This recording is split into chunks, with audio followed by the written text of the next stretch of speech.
के 18 देशों में भारत का रुपया जो है वो चलना शुरू हो गया है। जिस तरह अमेरिका का पैसा उसका है डॉलर, वैसे पूरी दुनिया में चलता है। ठीक उसी तरह से भारत का रुपया भी अब 18 देशों में चल रहा है और यह अब धीरे धीरे भी विस्तार करेगा और आगे चलकर हो सकता है दुनिया भर में यह रुपया चलने लगे और दुनिया का जो सारा व्यापार होता है रुपए में हो। अगर ऐसा संभव हो गया तो भारत की जो तो भारत एक महान और विशाल देश बन जाएगा। हालांकि हम महान तो हैं और विशाल भी हैं, लेकिन अर्थव्यवस्था पे 5वें नंबर पर आते हैं। अब बात करी जाए अगर पहले नंबर पर अर्थव्यवस्था की दृष्टि से कौन आता है, तो अर्थव्यवस्था की दृष्टि से पहले नंबर पर आता है हमारा पड़ोसी देश चीन। चीन का हमारे देश के साथ अच्छा व्यवहार नहीं है, क्योंकि वह बहुत ही साम्राज्यवादी और विस्तारवादी नीति के कारण वह हमारे देश से हमेशा उलझता रहता है। जैसे नहीं होता गांव के खेत के किनारे दो किसान होते हैं और एक किसान का होता है, दूसरा खेत का दूसरा किसान होता है।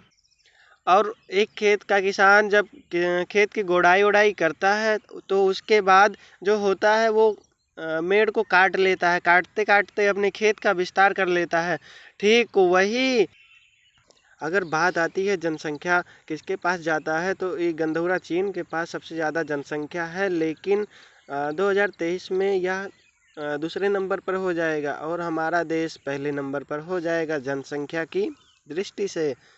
भारत की जनसंख्या करीब 1 अरब 45 करोड़ के आसपास में है।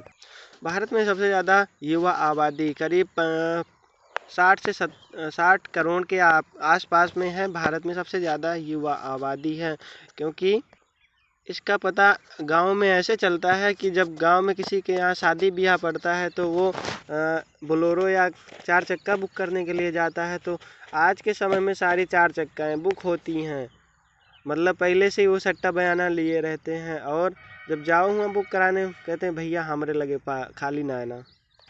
हम नौजवान जो होते हैं वे किसी भी देश के लिए महत्वपूर्ण कार्य कर सकते हैं, क्योंकि जो भी कार्य मनुष्य करता है वो अपने युवा काल में सर्वाधिक और तीव्रता से कार्य कर सकता है।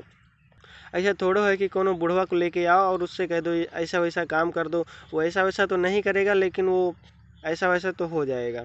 चीन में जो जनसंख्या है वहाँ के लोगों की, उसमें सबसे ज़्यादा लोगों की जनसंख्या है बूढ़ों की। बूढ़े आदमी तो कुछ कर नहीं सकते। वहाँ पर करीब 1 अरब आदमी तो बूढ़े हैं। चीन ने अपने जीवन काल में भारत के साथ ही आज़ाद हुआ और आज़ादी के बाद से ही वहाँ पर नवयुवक ज़्यादा थे और नवयुवक ज़्यादा तेज़ी से काम कर सकते थे, इसीलिए उसका विकास ज़्यादा हो गया था।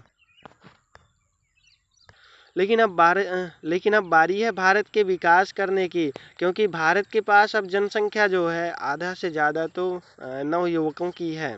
क्योंकि भारत में होता क्या है कि जब नवयुवक कोई होता है 18+ साल का, तो वो सबसे पहले प्यार में पड़ता है और प्यार में पड़ने के बाद जब उसको पीछे से लात घूंसा पड़ता है तो वह प्यार वार को छोड़कर साइड में अपने काम पर जुटता है। और जब काम करता है कोई भारतीय भाई साहब, क्या बताएं महाराज, वो इस तरीके काम करता है कि दिन रात सब भूल जाता है और मन लगा के काम करता है। अब आप बताइए, जब कोनो ऐसे तो इस तरीके से काम करेगा तो वह ज़्यादा से ज़्यादा काम ज़रूर करेगा।